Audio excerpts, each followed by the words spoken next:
Dear madams, గురు బ్రహ్మలారా,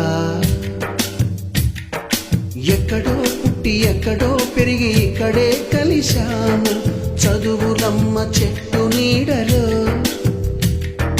వీడలేమంటూ వీడుకోలంటూ వెళ్ళిపోతున్నాము చిలిపి తనకు చివరి మలుపులు.